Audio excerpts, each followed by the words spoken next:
issue. The American people, people like the Rosca family and others who have been victims of these drugs, want to see this poison removed from their communities. And I appreciate the working together with the senator from Minnesota and the senator from New York on this bill, or on bills similar as well. I yield the floor. Mr. President. Senator from Minnesota. Mr. President, I come to the floor today to join my colleague, Senator Grassley of Iowa. I thank him for his remarks. I think you can tell that this is a very important issue, but also one that's bipartisan. And as he pointed out with the vote on the House side, that this was a bipartisan issue over there. It was bipartisan on our Judiciary Committee, and we simply need to allow for a debate and a vote in a timely manner on these bills. I also know that Senator Chuck Schumer from New York will be joining us, another senior member of the committee. We are all three on the Judiciary Committee, with Senator Grassley being the ranking Republican on the committee. So we have much support for this bill. And today I just want to take a few minutes to add to Senator Grassley's comments about the growing threat to people of all ages, but particularly to our young people, of the dangerous synthetic drugs that are becoming sadly more and more common in our communities. There have been reports from states around the country, Mr. President, of people acting violently while under the influence of these drugs, leading to death or injuries to themselves or to others. While taking these drugs, people can experience elevated heart rates and blood pressure, hallucinations, seizures, and extreme agitation. They are very dangerous. And these synthetic drugs have really exploded as an issue in recent years. Until 2006, I was the county attorney for Hennepin County, which is Minnesota's largest county, and it actually is about a fourth of our state in terms of the population. Well, during that time, that was not two words I heard, synthetic drugs. We were focused on crack, we were focused on cocaine, we were focused on methamphetamine and working on laws to contain that. But synthetic drugs was not something that we talked about, and it is just an example of how quickly this type of drug has come on the scene. Poison control centers and emergency rooms from across the United States are reporting dramatic increases in the number of calls and visits related to synthetic drugs. In 2011, poison control centers across America received more than 13,000 calls about synthetic drugs. Think about that. You know what the number was in 2010, just the year before, Mr. President? 3,200. 3,200 in 2010, 13,000 in 2011. In Minnesota, there were a total of 392 calls to poison control relating to synthetic drugs in 2011 compared to just 107 in 2010. So you're seeing a 4 times increase in our state and across the country in terms of the rise of this drug. A recent report by the National Institutes of Health showed that 1 in 9 high school seniors admitted to using synthetic marijuana during the past year. So this is clearly a rapidly growing problem. This all hit home in my state with the tragic death of 19-year-old Trevor Robinson in Blaine, Minnesota. He overdosed on a synthetic hallucinogen known as 2-CE just last year. And another young man is thought to have shot himself in our state later in the year while under the influence of synthetic drugs. I can only imagine the pain and anguish that their family and friends must feel. It is just heartbreaking. So to me, this is a life and death issue, and it's something that we just can't put our heads in the sand, pretend it's not happening. This is a new type of drug. It's a very dangerous type of drug, and we have to act accordingly. We have begun to take action both on the state and federal level, and we are making progress on a few fronts. I introduced a bill which would add 2-CE, the drug that killed the young man in my state, and similar drugs to a list of banned substances so that they will be treated in the same manner as other banned drugs that they mimic, like heroin. I'm also a co-sponsor of the bill that Senator Grassley referenced, and also Senator Schumer has another bill to ban other types of synthetic drugs. Basically, one bans the bath salts, one is focused on synthetic marijuana, and my bill is on the synthetic hallucinogens. All 3 of these bills passed the Senate Judiciary Committee in July without opposition, and similar legislation, as Senator Grassley mentioned, has already passed the House with a very strong vote. Unfortunately, as Senator Grassley also mentioned, a hold has been placed on all 3 of the Senate bills by one senator. That is extremely unfortunate. These drugs can kill. And if we don't take action, they are going to become more and more prevalent and put more and more people at risk. We cannot wait around and let these important bills languish in procedural gridlock, especially because of just one senator. So we're going to keep fighting here in the Senate until those laws get passed. We have seen in Minnesota with the tragic story of Trevor Robinson what these drugs can do, and I, for one, don't want to see it happen again, not in my state, not anywhere in the country. I understand that the senator is holding these bills has genuine and philosophical opposition, and he deserves to be heard on his objections. My suggestion is that we come to an agreement so that we can have a period of debate on these bills, a simple period of debate. This should not be a week-long debate. We can take the floor and speak to this issue, and he can speak as long as he likes. We are not asking him to change his position. We want him to be heard, but we simply want to have a period of debate and then a vote. That is what the Senate should be about. Luckily, the Drug Enforcement Administration is taking its own action and has temporarily banned some synthetic drugs, but most of the substances in these bills have not been banned, including all of the substances in my bill. And on the state level, roughly 40 states have banned some synthetic drugs, including Minnesota, where a major law regarding synthetic drugs took effect in July. But that means that some states have not banned any of these drugs yet, and some have banned only certain types. So people can go to other states to buy them legally or buy them on the Internet. That's one of the reasons that we need this federal law. Also, local law enforcement needs a strong ally in the federal authorities as they try to turn the tide against synthetic drugs. Sadly, many of these drug instances that I've seen in our state with synthetic drugs involve more rural communities. Towns that may not have the ability to call in a bunch of lab technicians and experts to be able to testify about what type of synthetic drug it is. That's why, for the sake of that law enforcement community, it is important that we get it on that federal list and that we also make it very clear that it's banned. Passing a federal law will help create a partnership that will send a strong message that we need to eradicate these substances. I do think we have made progress simply by raising awareness of this issue, which I believe will lead to better education efforts, more vigilance by parents, and more attention by law enforcement. And now that the DEA has become more familiar with these substances, it will be better equipped to combat the problem. But the fact remains that the most important thing we can do on the federal level is to pass these 3 bills that have already been approved unanimously by the Judiciary Committee. These bills won't solve the problem overnight, but they are the first step we need to take, and we need to do it now. Before we lose more kids, before these drugs spread any further, let's pass these bills. As I mentioned, it is estimated that 1 in 9 high school seniors has tried synthetic marijuana. I don't want to wake up a year from now and read that it has increased to 1 in 7 or 1 in 5. So let's have a debate. Let's hear what the objections are, and then let's pass these bills. I really think we can save lives. While there is still time to catch up, we should be doing everything we can to address these problems. So I want to thank my colleagues, Senator Grassley, who has already spoken, the senator from Iowa, the ranking Republican on the Judiciary Committee, and Senator Chuck Schumer from New York, who is a senior member of the Judiciary Committee. We are doing this as a team. We think it's been very important that you, Mr. President, and the rest of the Senate has the opportunity to vote on these bills, has the opportunity to debate them. So we hope that we can achieve this goal procedurally so we can move forward in the way we're supposed to. Thank you, Mr. President. I yield the floor.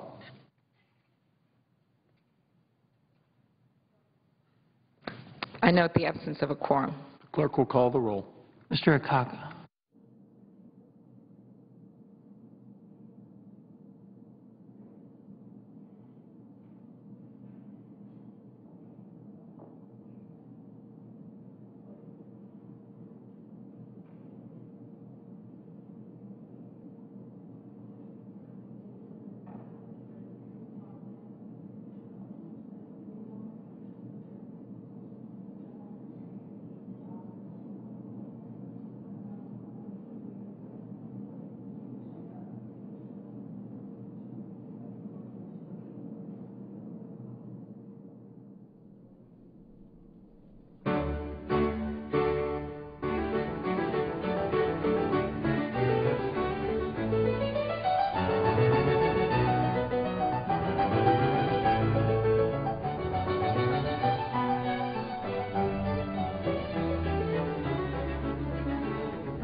Senator from New York is recognized. Are we in a quorum, Mr. President? That's correct. I ask unanimous consent the quorum be dispensed with. Without objection. Thank you, Mr. President. And today I rise to join my colleagues, Senator Klobuchar and Senator Grassley, to discuss an epidemic overtaking our country, synthetic drugs. And I want to compliment both of my colleagues. Each of us have been working on this issue in our different ways, and we've combined our three approaches into one piece of legislation that will go a long way towards helping keep our kids away from drugs they shouldn't have. Now, synthetic drugs are an epidemic overtaking our country. They're also known as bath salts, or in the case of man-made marijuana, spice or incense. They're given innocent names, but they're deadly. Synthetic drugs aren't sold on street corners by slingers who keep stashes hidden in alleys. Instead, these drugs can be found in local corner stores across the country. They're as easy to buy as a lollipop or a carton of milk, but they're much more dangerous. No wonder emergency rooms and poison control centers have seen an enormous rise in patients who have taken these drugs and must seek help. Mr. President, the numbers are nothing short of eye-popping. Poison control centers reported only 13 calls concerning these products in 2009, over 1,000 calls in 2010, 6,500 in 2011, from 13 calls to 6,500 in 2 years. And for every call they get, there are many, many, many people taking these drugs with no call at all. One survey, in fact, indicates that 1 in 9 high school seniors used synthetic drugs in the past year. That is a frightening, astounding, and devastating number. Now, the Senate has before it a rare opportunity to do something simple and right that will actually go a very long way to fixing this crisis. We have 3 bills: Senator Klobuchar's, my colleague from Minnesota, Senator Grassley's, my colleague from Iowa, and mine, that would place the chemical components that make up these substances directly on Schedule 1 of the Controlled Substances Act without waiting for the DEA to go through its year-long listing process. Our communities desperately need us to make these drug compounds illegal once and for all. The DEA wants us to go ahead and make them illegal. So does the FDA. There's no legitimate commercial or medical use for these compounds. Our bills passed out of judiciary unanimously, no opposition. The House passed its version of our bills with little opposition. All we have to do now is put them on the floor and have a vote, or simply pass them unanimously. But one of my colleagues has put a hold on these bills. Just one. That's fine. I'm in favor of protecting my colleagues' rights, as they are my rights, and Senator Klobuchar's and Senator Grassley's. But one senator shouldn't be able to prevent a vote on something that 99% of Americans want, that directly affects their health and safety and the health and safety of their children. So I have a suggestion. Why can't we at least put these bills on the floor, and our colleague can air his opposition, see if he can win people over to his point of view? This really shouldn't take more than an hour or 2 of our business. Law enforcement and health professionals are begging for this bill. I know for a fact that parents and families in my states are begging for this to become law. A lot of us have worked hard on this issue because it's of critical importance to our communities and states. And before I go any further, again, I want to compliment and commend my colleagues, Senators Klobuchar, Grassley, as well as Senator Feinstein, who is not here with us this afternoon, for their excellent leadership on banning these so-called designer drugs. On Monday, Mr. President, I was in Rochester, New York, to discuss Senator Grassley's synthetic marijuana bill with local law enforcement and emergency doctors. I heard horrific stories of patients that smoked synthetic marijuana and ended up crazed in the emergency room. Everyone I met with urged me to help ban these substances as soon as possible. My own bill, the Combating Dangerous Synthetic Stimulants, bans 2 more of these drugs, methadone and a very long one. Methyl enadioxypyrovalerone. Fortunately, it's regularly known as MDPV, and they are sold commonly as bath salts. By calling them bath salts, manufacturers are trying to deliberately mislead people into thinking they're an everyday product. It's despicable. Young kids, 14, 15, 16, bath salts, try bath salts, and they think they're harmless. These dangerous drugs are sold in convenience stores, smoke shops, for as little as $15 to $14. And what are their names? Tranquility, Zoom, White Lightning, Hurricane Charlie. These so-called bath salts or plant foods are nothing more than deadly narcotics. And they're being sold cheaply to all comers with no questions asked at store counters around the country. How is it possible that such deadly drugs are legal? Because by marketing them as bath salts, which aren't for human consumption, they aren't regulated. Excuse me. Bath salts have much the same effects, according to users, as cocaine or ecstasy, but they're preferred because they're cheaper and more readily accessible. In fact, according to court papers obtained by the Staten Island Advance, one of our fine local papers in New York, a seller in Brooklyn boasted to a federal agent that the bath salt would deliver a better high than cocaine. This ease of access does not, however, translate into their safe use. A recent New York Times article reported that an individual high on bath salts had climbed a roadside flagpole and jumped into traffic, broken into a monastery, and stabbed a priest, and scratched herself to pieces because something was under her skin. One of these drugs, Cloud9, is so easily accessible. It's sold on Amazon.com. You can go on Amazon.com and buy this horrible stuff. How much? $16 plus shipping. Accessible to anybody. Can you guess what the item most customers buy with this specific bath salt? Is it relaxing candles or lotion? Is it soap? No. The item customers most buy with this bath salt is, quote, click and smoke all in one vaporizer with windproof torch lighter. That's the name of the product.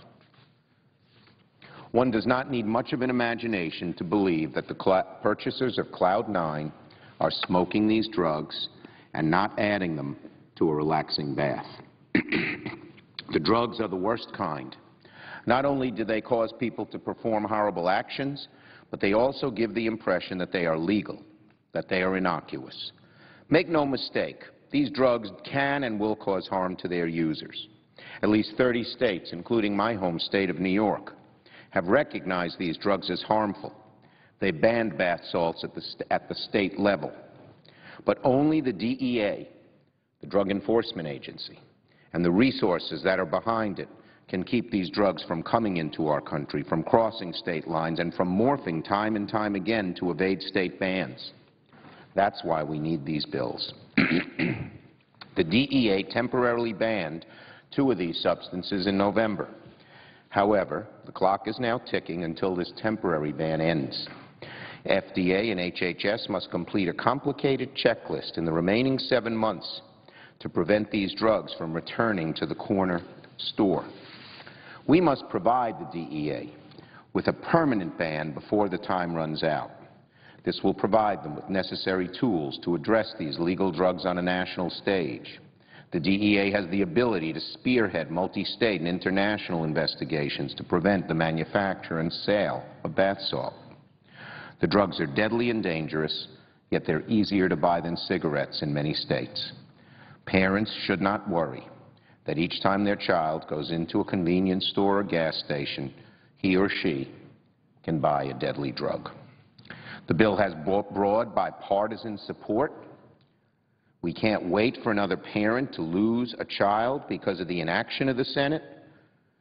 I look forward to working with my colleagues to pass the legislation. And once again, I implore my colleague, the single senator who is holding up this bill, I hope he'll agree not to set aside his differences, which come from a deep libertarian ideological perspective that is different than most Americans have, but to let these bills, not to block them, but to debate them and let them come up for a vote. Thank you. I yield the floor and note the absence of a quorum. The clerk will call the roll of the Senate. Mr. Akaka.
General speeches in the Senate right now as this quorum call continues. Through the rest of the day, we're expecting work on surface transportation programs and policy. President Obama has threatened to veto the House's 5-year, $260 billion surface transportation proposal over disappointment with a number of the transportation provisions and attempts by Republicans to speed approval of the Keystone XL pipeline. Remarks now from a reporter who's covering the issue and looking at its chances in the House and Senate. Joining us is Nathan Hurst with Congressional Quarterly. Why did House Republicans split this surface transportation bill into 3 separate parts? Well, they were looking at some real trouble getting the policy and finance titles of the bill moved as a whole.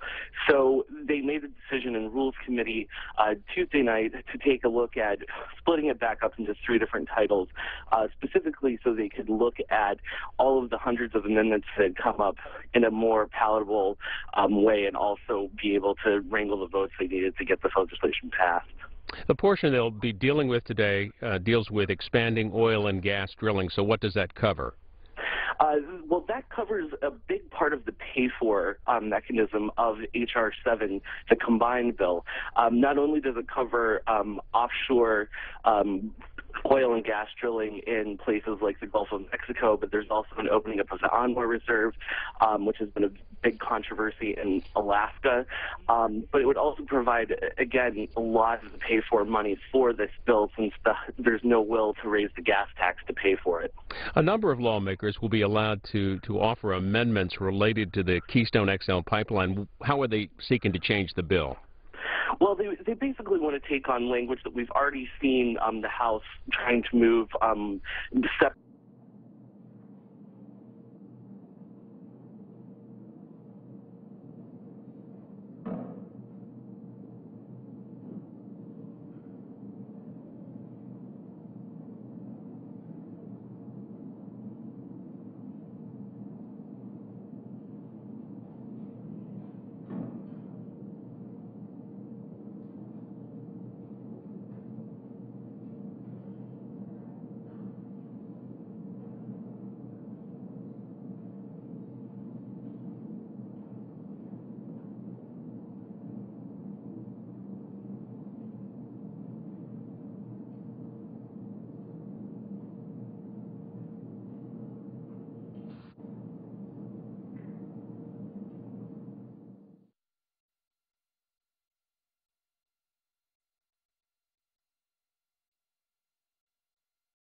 Joining us is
Senator from Ohio. Mr. President, I ask unanimous consent to enter into a colloquy with my Republican colleagues for up to 30 minutes. We are in a quorum call. We're in a quorum call.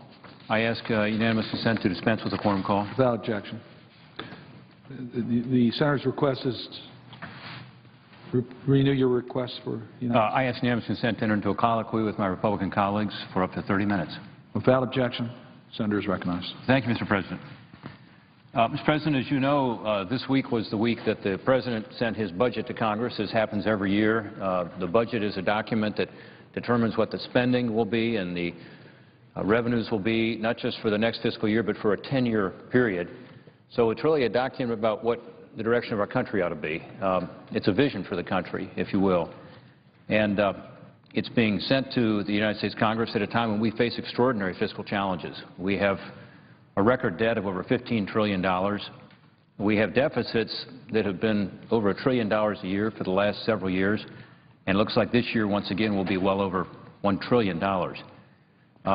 In comparison to previous years, we have a debt that's now as large as our entire economy, which is larger than any time since World War II. In fact, as a country, we are spending more money at the federal level than we ever have before. As a percent of GDP, more than we ever have since World War II. So these are times when we have a true fiscal crisis at our doorstep, and we need to handle it. We are borrowing over 40 cents of every dollar that's spent at the federal level. In that context, I got to tell you, I'm very disappointed in the budget proposal that was sent to us because it's simply not up to the challenge that we face.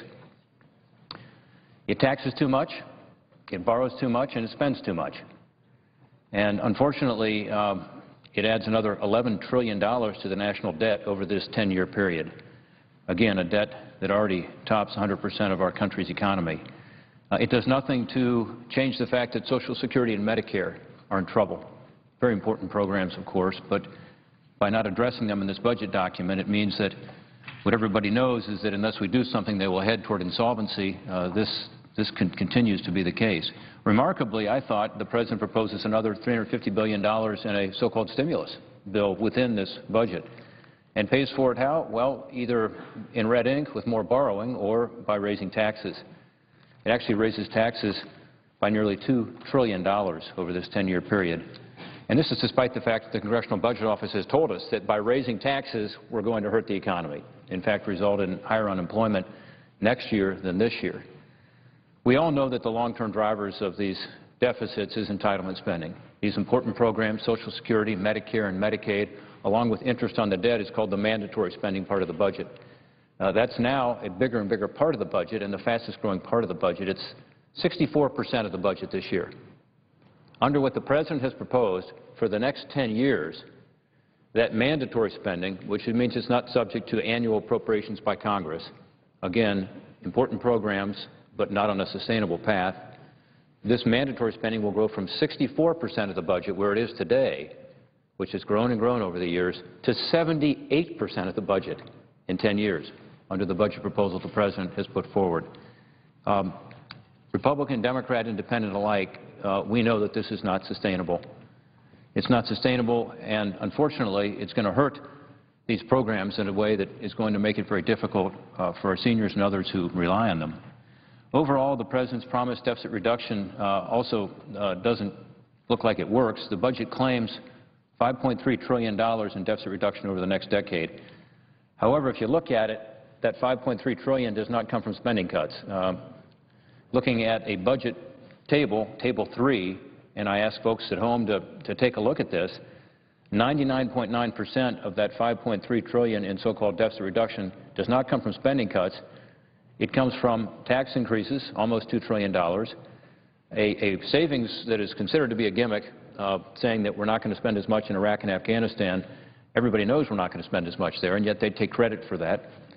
Already enacted spending caps. Remember, the discretionary spending caps were put in place, so-called sequestration or across-the-board caps. They take credit for those which have already been enacted. And then, finally, the net interest savings from all those policies, which is about $800 billion, they say. So, again, almost all that deficit reduction, so-called, over the next decade comes not from spending cuts, but, in fact, from either gimmicks, tax increases, or things that Congress has already done.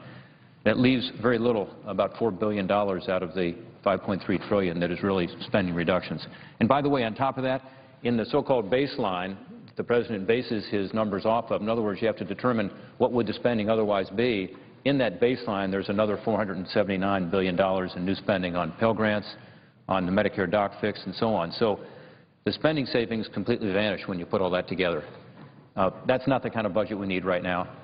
Last year, the President submitted a budget that I thought was a good political document also, but didn't address our budget problems, and we took it to the floor of this Senate for a vote.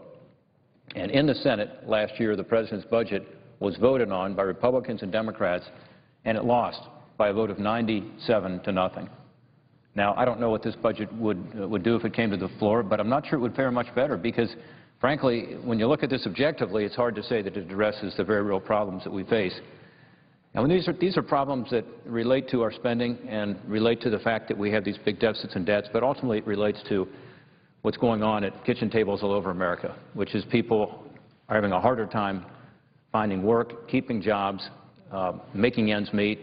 The economy is tough. In my own state of Ohio, we not only have high unemployment, but we have record numbers of weeks people have been on unemployment, over 40 weeks now.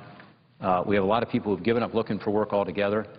And unless we get this budget deficit and debt under control and add more predictability and certainty to our economy and to what's going to happen with these huge deficits and debts that seem to be taking us toward what's happening in Greece or Italy or Spain, unless we do that, we're not going to be able to turn this economy around and give people the kind of confidence that they're looking for to be able to make the investments and move our country forward.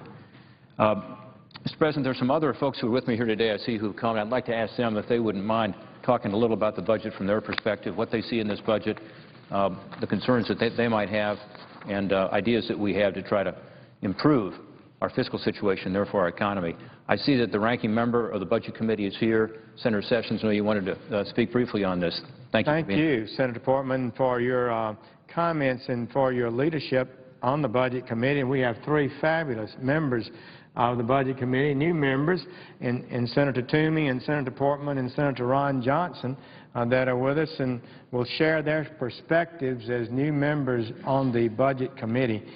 At a time of fiscal crisis, as Senator Portman has described, it is very, very important that the leadership of America speak honestly to the American people about the challenges we face and how we plan to go about fixing them. That's right. That's fair. That's just. It's wrong. It's unfair and unjust to spin plans to misrepresent the impact of policies in a way that confuses the American people and our colleagues in Washington about what's going on. And so our colleagues that are here, they understand the numbers. They're going to make some very good points. I would just say as a member of the committee, as ranking Republican, I'm disappointed that the budget does virtually nothing to change the debt trajectory we're on from the agreement we had last year. And in the course of it, it raises taxes considerably and raises spending considerably. Although the budget director was so reluctant yesterday to acknowledge he raised spending. but he did raise spending. And any fair and objective analysis of the situation we were on at the time the budget, at the time we were at today, with the current trajectory and the Budget Control Act that we agreed to last year. So we're at a crisis. And we need to have leadership that looks the American people in the eye, tells them the crisis that we are facing, the difficult challenges, and lays out a plan of how we can fix it, and we can fix it. And if we put us on a sound path, we'll have more growth and prosperity than a lot of people predict. So thank you, Senator Portman, for the opportunity to share these few moments and for the contribution that you and your colleague are making to this important national debate. Thank you for your leadership on the Budget Committee, Senator Sessions. I see we've also been joined by one of our new members, freshman member who comes from the business side of things. He ran a manufacturing company, and so he has an interesting perspective on federal budgeting. I love to ask folks who are in business, could you see doing business where you were borrowing over 40 cents of every dollar that you spent? And the answer is I wouldn't stay in business very long. But with that, I'd like to hear from Senator Johnson, Wisconsin. Well, thank you, Senator Portman. And again, I certainly value your experience. You know, as head of OMB yourself, you understand these numbers. And what I've been trying to do over the last couple of days is I've been trying to figure out where's this $4 trillion worth of deficit reduction. Now, I've got a chart here. Well, this is actually the wrong chart. I want to put up the debt chart first. I've shown this in the past. I like this. I don't like it, but I like this depiction of the debt because it goes back to 1987 when our federal debt was $2.3 trillion. It took us 200 years to incur that much debt, and we just entered an agreement. I didn't vote for it, but we entered an agreement to increase the debt ceiling by $2.1 trillion, and we'll blow through that in about 2 years. But if you take a look at the debt that President Obama in his latest budget is projecting 10 years in the future is $25.9 trillion. Now, last year's budget, it was about $26.3 trillion. So, again, I'm just trying to do the math here. If we really reduce the deficit by $4 trillion, you would think that final debt figure would also be reduced, and it's simply not. And I realize the President is talking about a balanced approach. But you know as well as I do, we have a spending problem. And that's really what the next chart here is trying to portray. When you take a look at 10-year spending, in the 90s, our federal government spent $16 trillion in total. Last decade, we spent $28 trillion. In President Obama's last year's budget, he was projecting spending over 10 years of $46 trillion. Now his new budget, just 1 year further into the future, he's projecting $47 trillion over 10 years. Again, I don't see where the $4 trillion worth of deficit spending. I'm an accountant. I'm going to continue to look through the budget. I'm just afraid I'm not going to really come up with it. And I think that's what's really disappointing about President Obama's budget is he simply isn't grappling with what we all realize. I mean, I think everybody in Washington realizes what's really driving our debt and deficits long term, Social Security and Medicare spending. And just a quick little chart in terms of where we really are in terms of Social Security. In 2010, we went cash negative, which means that the amount of the payroll tax isn't covering the amount of benefits by $51 billion in 2010, $46 billion last year. And by the year 2035, we will accumulate $6 trillion in deficit spending in Social Security alone, and the President's budget is silent on Social Security. The President's budget is silent on Medicare. He's had 4 years. Why doesn't he propose something? Well, the only thing he is proposing is a tax on millionaires. He's asking Congress to hop on board and let's pass corporate tax reform. Well, why doesn't he propose it? There's actually a growing consensus about pro-growth tax reform. I want to agree with this President on something. I want to enact something, but he needs to lead, and he's not leading on these issues. And I just want to finish my little part here by talking about those millionaires that President Obama wants to raise taxes on. I've been doing an awful lot of telephone town hall meetings, and last week we had a very interesting call. After a couple of my constituents from Wisconsin asked me why I wouldn't support a millionaire's tax, we had a call from an elderly woman, and you could tell she was afraid, she was scared. She said, Senator Johnson, I'm so concerned of what's going to happen to our taxes. My husband and I have been building a business all of our lives. All of our assets are wrapped up in that business. And now my husband's been sick for 2 years. He hasn't been able to work in the business. I've been trying to make a go of it. And now we're going to have to sell the business. And maybe 1 year, when we sell this business, I might report $1 million worth of income. And I'm so concerned, am I going to be paying that 15% tax on my retirement fund, which is my business, or am I going to be paying 30% tax? And the fact of the matter is, that's who this president wants to punish. People like that woman in Wisconsin who has her entire retirement wrapped up in her business and she's going to sell it. That's who President Obama wants to double the tax on. So again, I think that puts a face on the type of people that President Obama wants to punish. So I think that's a tragedy, and I'd like to see the president lead on the debt and deficit issue far better than he has. Thank you, Senator Johnson. Appreciate it. And from your perspective, it's very helpful. We now are going to hear from another colleague who is also a new member of the Senate, but has got a lot of experience in what makes the economy work and has been promoting pro-growth tax reform and pro-growth regulatory relief and other things to actually move the economy to generate more revenue in the right way, which is through growth. Pat Toomey from Pennsylvania. I want to thank Senator Portman for organizing this and Senator Johnson for his contribution. Let me start by this point. It seems to me that the two top priorities that the budget and really most of what we do here ought to have, two top priorities ought to be, one, policies that will help encourage strong economic growth, the recovery that we need, the job creation that would come with it. That's number one. And number two, putting our federal government on a sustainable path, because we're not on a sustainable fiscal path now. And if we don't get on a sustainable path soon, we're inviting really a crisis. We're inviting a disaster. It's my view that the president's budget fails badly on both fronts. On the economic front, a number of areas. First and foremost is just the budget that proposes a growing budget deficit. The president who promised us that in his first term he would cut the deficit in half, in fact, is proposing that in fiscal year 2012, this year, we will have a deficit that's bigger than last year and almost as big as the all-time record high. Nowhere near cutting these deficits in half. And huge deficits themselves have a chilling effect on economic growth because they discourage investment. Everybody knows that when you're racking up massive amounts of debt, unprecedented amounts of debt, as we are doing right now, there's a huge threat that the result will be either dramatic inflation or much higher taxes or both. And given that threat, business and entrepreneurs understandably are reluctant to take a risk, to make an investment, to grow a business, to hire workers. So that's point number one. Point number two is a little bit more technical and very specific that I'd like to make, and that is the president's idea that we ought to tax dividend income, which is to say investment in business, at ordinary income rates instead of at the current 15% rate. And I just want to illustrate why I think that's a particularly bad idea and why that will hurt our economy and weaken our ability to create jobs. This little chart demonstrates what this really means is what the president's really proposing is effectively a 63% tax on investment in a business.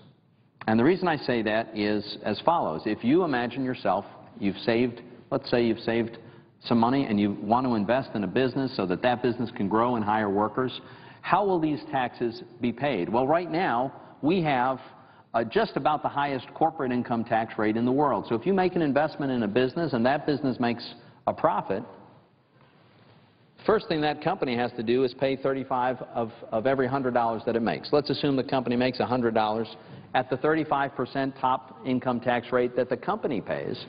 $35 is taken, goes to the government. So the after-tax income for that business is $65. Well, that's what the owners of the business get, right? Well, not quite. If the dividend is then paid to the owners of the business, the president wants that to be taxed now at the ordinary income tax rate. And by the way, he wants that rate to go from the current rate of 35 up to 43.4, a top marginal income tax rate of 39.6, plus the 3.8% from the health care bill that was passed, brings the top marginal income tax rate to 43%. So I know this gets a little bit confusing, but at the end of the day, it's really not that complicated. The $65 that's remaining after the corporation pays its income tax If that gets paid to the investor, that's now, under the President's plan, would be subject to a 43% further tax. That's another $28 that gets taken from that initial $100 of income, leaving the investor with $37 out of the $100 that this business makes. So the President's plan is, if you want to invest in a business to help grow this economy and create jobs, the business, your activity, will be subject to having almost 2/3 of the income taken, and you're left with about 1/3. Now, what is the net effect of this? It's just a huge disincentive to invest, to grow a business, to take a risk. And most of the rest of the world does not have tax rates this high, does not have a corporate tax rate this high. And therefore, it's a further incentive for capital to move elsewhere. See, I think we ought to be pursuing policies that encourage maximum economic growth, not policies that absolutely discourage savings and investment and the growth that comes with it. And if Senator Portman tells me I've got a couple more minutes, I'll make one other point, if I could. And that is to switch to the sustainable fiscal profile, which we are not on now. You know, the President, to his credit, has put his finger precisely on what is the long-term problem that we face, and he has described it as the mandatory health care spending, the entitlement programs, as a general matter. He's exactly right. And when you look at his budget, it's very revealing. If you take just the following categories, take Medicare, Social Security, Medicaid, and interest on our debt, just those items, and you look at what the President has proposed for those items over the next 10 years, it's an average annual increase of almost 8%, 7.8% to be precise. But he's only proposing that the economy is going to be able to grow by about 5%, and frankly, that's optimistic. So what happens if you have huge government programs growing faster than the economy each and every year? For as far as the eye can see, that's the definition of unsustainable, because these programs consume ever more of the budget and ever more of the economy until something has to collapse. And this is why I'm so disappointed that the President has not so much as suggested an idea for how we might reform the long-term, totally unsustainable path that they're on. And most of us, Republicans in this body and in the other body, believe that what we need to do is make some changes for future retirees. We're not talking about changing the rules for people who are currently retired or about to retire, but people my age and younger and my kids. When are we going to acknowledge that we've got to fix this so that these programs can survive for the next generation? If we refuse, if we continue to go on this path, well, we're going to face the kind of financial crisis that they're facing in Europe. We've got a limited window of opportunity to solve this. It's not too late for us to avoid the fate of our friends on the other side of the Atlantic, but I would suggest we don't have time to lose. I think the President has missed a big opportunity to provide some leadership, and I hope we will make up for that in this body. And with that, I'd be happy to yield back to my colleague from Ohio. I thank Senator Toomey, and I really appreciate his focusing on the pro-growth elements, because, as I said at the outset, a budget is an opportunity to set the nation on a 10-year course, both on the spending side, how much should the government spend, but also on the revenue side, and that means you're getting into, how to grow the economy, because the right tax reform will generate more growth. That growth will generate more revenue in the right way.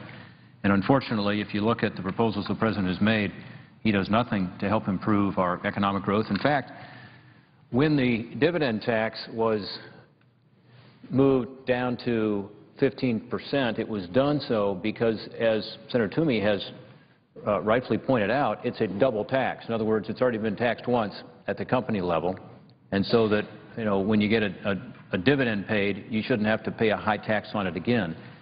And in fact, because of that double taxation, as he has indicated, there will be a total tax of really over 60%. By the way, in the President's budget, the dividend tax was increased from 15% to 39.6%. And then, as Senator Toomey has said, you can add the surcharge that comes from the health care bill and get it up into the 40s for the individual. Most people didn't expect that. And it's an example where this budget actually went further in terms of trying to, again, tax people more and therefore have less growth than anyone expected. Most people thought it would go from 15% to maybe 20% or 25%, but not all the way to almost, tripling the tax on dividends. So it's an example where In this budget, there was an opportunity to lay out a pro-growth path that included tax reform, and instead we're building on our current antiquated, inefficient tax system and just lopping more taxes on top, including taxes on capital gains and on dividends that will make it more difficult for us to have the kind of investment that we need to get this economy moving again. You know, the President, when he ran for election in 2008, pledged to reform entitlements, and Senator Toomey talked about the fact that he has continued to talk about that, the need for it. I certainly agree with that, as do, by the way, most of my colleagues here in the Senate, Democrat and Republican alike.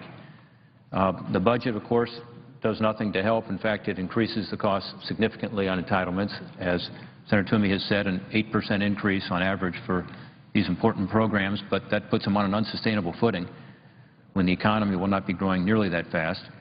Instead of doing something to reform these programs, making them work better, he's just continuing to pile on more entitlements. But in 2008, the President also said that he was going to cut the deficit in half. At that time, the deficit that first year of his administration was $1.4 trillion. He proposed to cut it in half over the 4-year term. So now we're in the 2012, the final of these 4 years, fiscal year, and their estimate for the deficit this year from the Office of Management and Budget, from the Congressional Budget Office, is it will be over $1.3 trillion. So it doesn't sound like it's cut the deficit in half. Some have said, well, it's less as a percent of our economy. That's true. Our economy has grown some, but it's still not close to cutting it in half.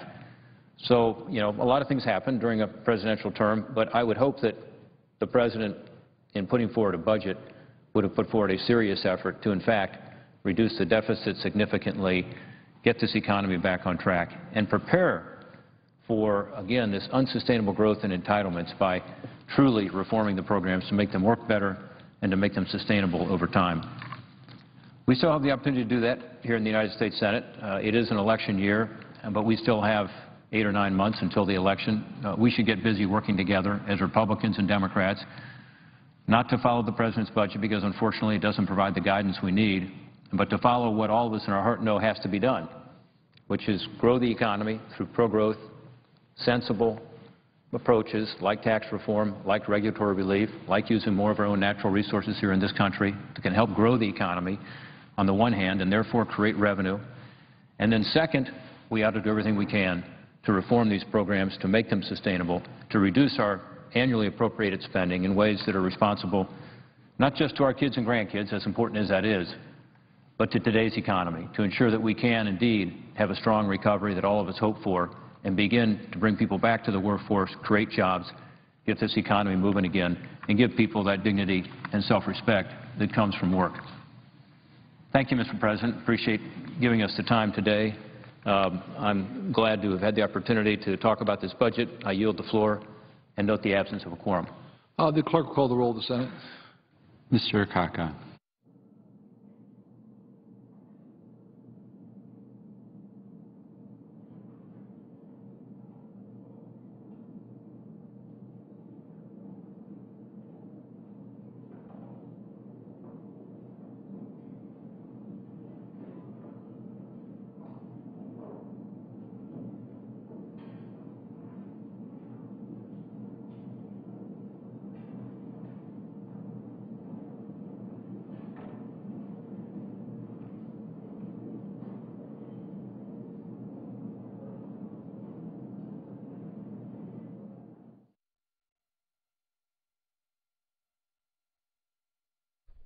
General speeches in the Senate right now as this quorum call continues.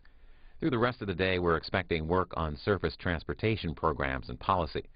President Obama has threatened to veto the House's 5-year, $260 billion surface transportation proposal over disappointment with a number of the transportation provisions and attempts by Republicans to speed approval of the Keystone XL pipeline.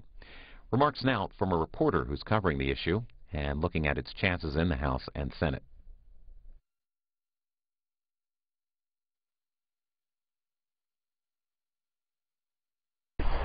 Joining us is Nathan Hurst with Congressional Quarterly. Why did House Republicans split this surface transportation bill into 3 separate parts? Well, Well, they were looking at some real trouble getting the policy and finance titles of the bill moved as a whole. So they made the decision in Rules Committee Tuesday night to take a look at splitting it back up into 3 different titles, specifically so they could look at all of the hundreds of amendments that come up in a more palatable way and also be able to wrangle the votes they needed to get this legislation passed. The portion they'll be dealing with today deals with expanding oil and gas drilling. So what does that cover? Well, that covers a big part of the pay-for mechanism of H.R. 7, the combined bill. Not only does it cover offshore oil and gas drilling in places like the Gulf of Mexico, but there's also an opening up of the Anwar Reserve, which has been a big controversy in Alaska. But it would also provide, again, a lot of the pay-for money for this bill since there's no will to raise the gas tax to pay for it. A number of lawmakers will be allowed to offer amendments related to the Keystone XL pipeline. How are they seeking to change the bill?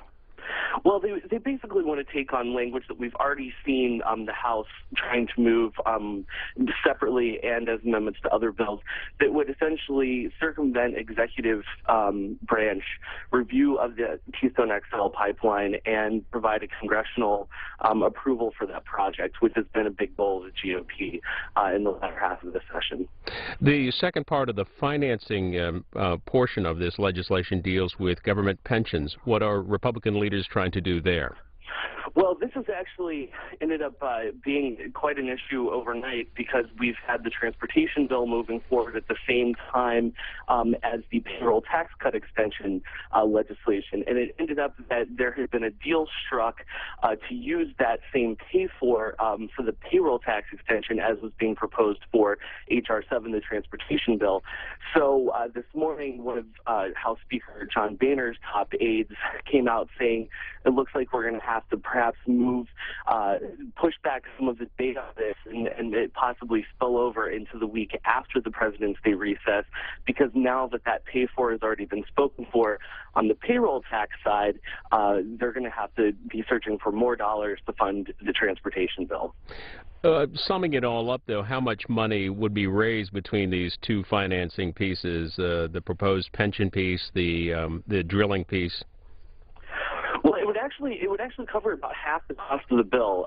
When you're looking at the transportation funding, you've got the same gas tax rate of a little more than 18 cents per gallon that you've had in place since 1993.